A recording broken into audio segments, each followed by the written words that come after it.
అయితే చర్చించే ప్రయత్నం అయితే చేద్దాం. ఎందుకంటే తెలంగాణ రాష్ట్ర వ్యాప్తంగా కూడా నిన్న రాష్ట్ర ముఖ్యమంత్రి యనమల రేవంత్ రెడ్డి గారు చేసిన ప్రకటన రాష్ట్ర రాజకీయాలలో ఒక సంచలనంగా మారిన పరిస్థితి అయితే కనబడుతుంది. అయితే దానికి సంబంధించిన వీడియో నిన్న పూర్తిగా కూడా వైరల్ అయిపోయిన పరిస్థితి కనబడుతుంది. ఎందుకంటే తెలంగాణ రాష్ట్రంలో జరుగుతున్న ప్రతి అంశాన్ని కూడా మనం చూసే ప్రయత్నం అయితే చేస్తున్నాం. దాంట్లో భాగంగా అంటే ముఖ్యమంత్రి గారికి సంబంధించి పూర్తి స్థాయిలో కూడా ఏం జరుగుతున్నది, ఎట్లున్నది అనేది కూడా చూస్తున్నాం. అయితే నిన్న ఒక మీటింగ్కు సంబంధించి అంటే కాంగ్రెస్ పార్టీకి సంబంధించిన మీటింగ్లో రాష్ట్ర ముఖ్యమంత్రి యనమల రేవంత్ రెడ్డి గారు మాట్లాడిన అంశం ఏదైతే ఉందో అంటే పూర్తి స్థాయిలో అందరం తలుసుకుంటే తలా 1000 కోట్ల రూపాయలు గాంధీ కుటుంబానికి ఇస్తే తప్పేంటి అంటూ కూడా ఒక అంశాన్ని అయితే తెర మీదకి తీసుకొచ్చిళ్ళు. సో దేశానికి స్వాతంత్రం తెచ్చిన పార్టీ కాంగ్రెస్ పార్టీ అంటూ ఆ పార్టీకి మనం 1000 కోట్లు ఇస్తే తప్పేంటి అనేది నిన్న ఒక వీడియో రాష్ట్ర వ్యాప్తంగా కూడా చర్చనీయాంశంగా కూడా మారిన పరిస్థితి కనబడుతుంది. సో ఒకసారి మనం ఆ అంశానికి సంబంధించి అంటే రాష్ట్ర ముఖ్యమంత్రి గారికి సంబంధించి ఢిల్లీకి నిధులు పంపించే అంశం నిజమే అనేది బీఆర్ఎస్ పార్టీకి సంబంధించిన కల్వకుంట్ల తారక రామారావు చెప్పిండు. ఇక దాంతోపాటు బీఆర్ఎస్ పార్టీ నేతలు మొదటి నుండి కూడా ఆ అంశాన్ని పదే పదే ప్రజల్లోకి తీసుకెళ్లే ప్రయత్నం, ఇవన్నీ కూడా పూర్తి స్థాయిలో ఎక్కడ చూసినా కూడా అంటే తెలంగాణ సొమ్మంతా ఢిల్లీ నేతల పాలవుతుంది అనేది చర్చ కొనసాగుతుంది. అది మనందరం కూడా చూస్తున్నాం. సో నిజమే అనేటట్టు ఒక అంశానికి సంబంధించి తెరలేపింది. అయితే నిన్న మొన్న మీరందరూ చూశారు, ఈ తెలంగాణ రాష్ట్రానికి సంబంధించిన ఒక మీడియా సంస్థ ఈ తెలంగాణ రాష్ట్రానికి సంబంధించి అతి తక్కువ కాలంలో మొన్నటి ఎన్నికలలో తన యొక్క స్థాపన అయింది.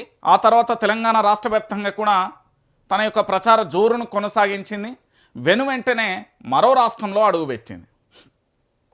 అది అందరికీ తెలిసిన విషయమే. సో దాని వెనుక భారీగా కూడా రాజకీయ కుట్రకోణం ఉంది అనేది క్లారిటీ వచ్చింది. గెలిస్తే మా ఛానల్ వల్లనే గెలిచింది, మా వల్లనే గెలిచింది అనే ఒక ఎపిసోడ్ తెర మీదకి వస్తుంది.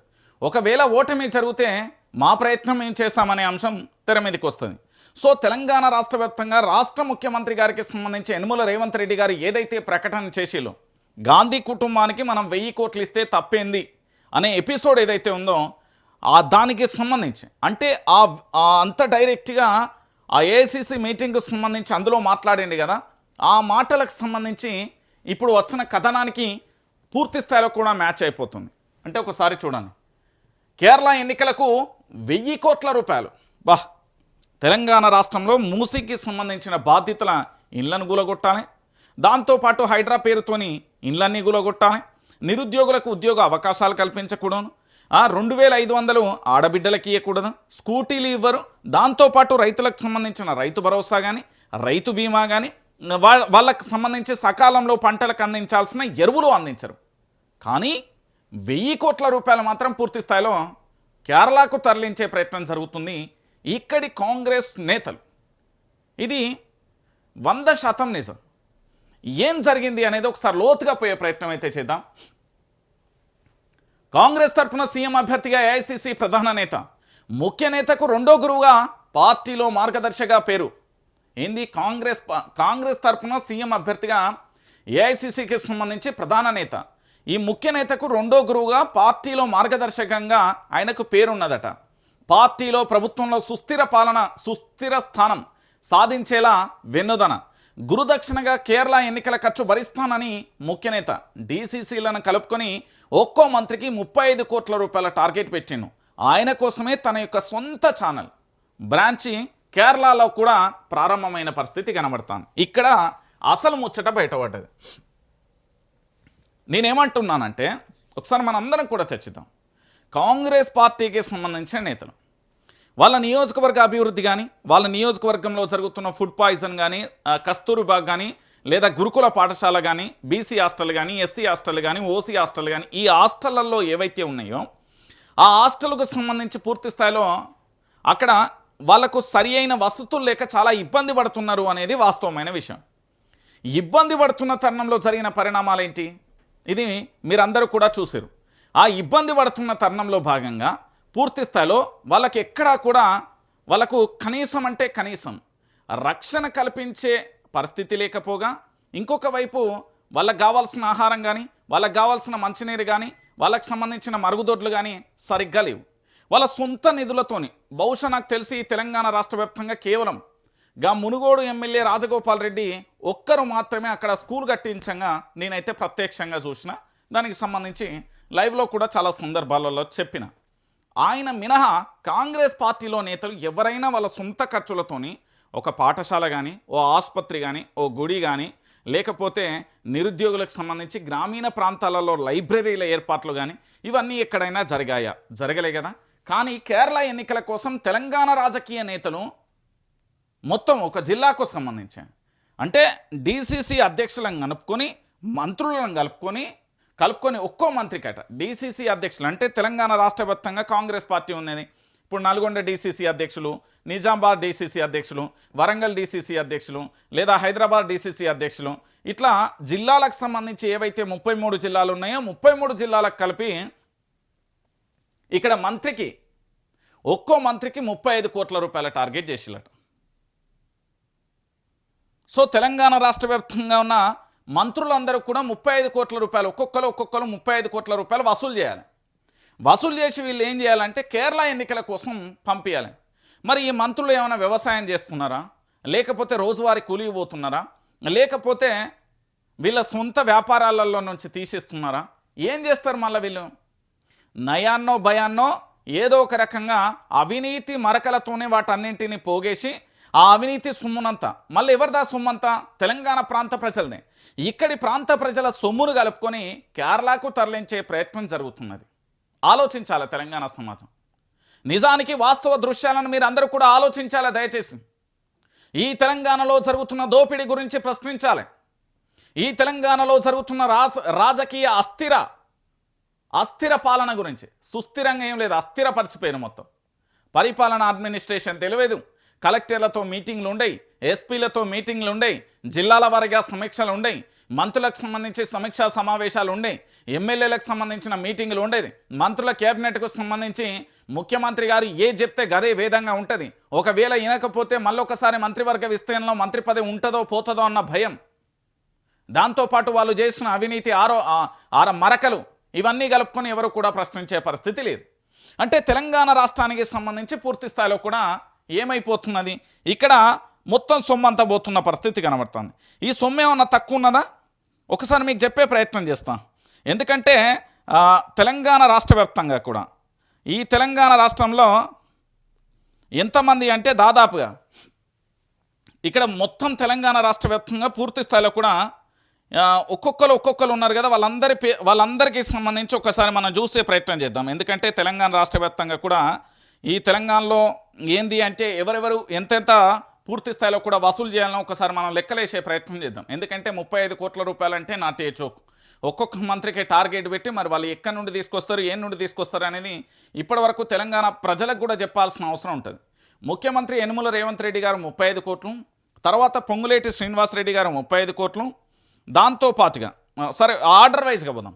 ముఖ్యమంత్రి యనుమల రేవంత్ రెడ్డి గారు 35 కోట్ల రూపాయలు. ఒకసారి ఇవన్నీ లెక్కలేద్దాం. అంటే ఎన్ని కోట్ల తెలంగాణ సొమ్ము ఏమైపోతున్నది అనేది కూడా ఒకసారి మనం లెక్క పెట్టాలి. 35 కోట్లకు సంబంధించి ఇక్కడ పూర్తి స్థాయిలో కూడా ఉప ముఖ్యమంత్రి గారు 35 కోట్లు, దాంతోపాటు కేబినెట్ మంత్రులుగా ఉన్న ఉత్తమ్ కుమార్ రెడ్డి గారు 35 కోట్లు, దామోదర్ రాజనరసింహకు సంబంధించి 35 కోట్లు, కోమటిరెడ్డి వెంకటరెడ్డి గారికి సంబంధించి 35 కోట్లు, దుద్దిల్ల శ్రీధర్ బాబు గారికి సంబంధించి 35 కోట్లు, పొంగులేటి శ్రీనివాసరెడ్డి గారికి సంబంధించి 35 కోట్లు, పొన్నం ప్రభాకర్ గారికి సంబంధించి 35 కోట్లు, సీతక్క గారికి సంబంధించి 35 కోట్లు, కొండా సురేఖకు సంబంధించి 35 కోట్లు, అడ్లూరి లక్ష్మణ్కు సంబంధించి 35 కోట్లు.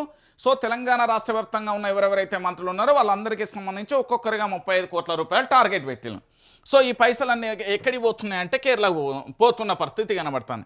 కానీ తెలంగాణలో అభివృద్ధి గురించి మాట్లాడే ఛాన్స్ లేదు. అభివృద్ధి చేద్దామంటే పైసలు లేవు. ఇక్కడ బంగారు బిందెలు ఉన్నాయనుకున్నా, లంకె బిందెలు ఉన్నాయనుకున్నా, వచ్చేటాలకు కూడా కుండేలే ఉన్నాయి. సో దీనివల్ల నేను ఏమీ చేయలేకపోతున్నా, అభివృద్ధి అనేది అసాధ్యం, ఇక్కడ పైసలు లేవు, అప్పుల రాష్ట్రంగా మారుతుంది, అప్పుల కుప్పగా మారుస్తున్నా అని ముఖ్యమంత్రి గారి ప్రకటనలు ఉంటాయి. మరి తెర వెనక ఇదంతా ఏందయ్యా అంటే ఒకసారి ప్రజలకు సమాధానం చెప్పాలి. ఇప్పుడు తెలంగాణ మంత్రుల గురించే ఈ స్టోరీ, తెలంగాణ రాష్ట్రానికి సంబంధించిందే ఈ స్టోరీ. ఇది ప్రధానంగా కూడా వార్తాపత్రికలకు వచ్చిన ఒక ప్రధానమైన శీర్షికాంశం. సో తెలంగాణ రాష్ట్రానికి సంబంధించి ఒక్కొక్కరుగా కూడా ఎన్ని కోట్ల రూపాయలు తీసుకొని పోతున్నారు అనేది కూడా చెప్పాలి కదా తెలంగాణ ప్రాంత ప్రజలకు. ఎంకిపెల్లి సుబ్బి సావుకు వచ్చిందన్నట్లుగా కేరళ అసెంబ్లీ ఎన్నికలు తెలంగాణ కాంగ్రెస్ నేతల పీకల మీదకి వచ్చిందట. ఆ రాష్ట్ర ఎన్నికల ఖర్చు కింద 1000 కోట్ల సర్దుబాటు బాధ్యతను తెలంగాణ ముఖ్య నేత నెత్తినెత్తుకున్నారని ఢిల్లీ కాంగ్రెస్ వర్గాలు చెప్తున్నాయి. తన మార్గదర్శిని సీఎం అభ్యర్థిగా ఎంపిక చేసినందుకు కృతజ్ఞతగా తాను 500 కోట్లు పంపిస్తానని, ఇంకో 500 కోట్లు మంత్రివర్గం నుంచి మొక్కుపిండి వసూలు చేయిస్తానని ముఖ్య నేత ఒప్పుకున్నట్టుగా ఢిల్లీ వర్గాలలో చర్చ జరుగుతుంది. అంతేకాదు, తన రెండో గురువు తరఫున ప్రచారానికి ఇప్పటికే తన సొంత ఛానల్ పేరున్న ఓ పెద్ద తెలుగు టీవీ ఛానల్ కేరళలో లాంచ్ చేయించినట్లుగా కాంగ్రెస్ శ్రేణులు చెప్తున్నాయి. అధిష్టానం ఈ నెల 19న మంత్రివర్గాన్ని గంప గుర్తుగా ఢిల్లీకి పిలిపించిన సంగతి తెలిసిందే. ఈ సందర్భంగా కేరళ ఎన్నికల పన్ను వేసినట్లుగా గుసగుసలు వినిపిస్తున్నాయి.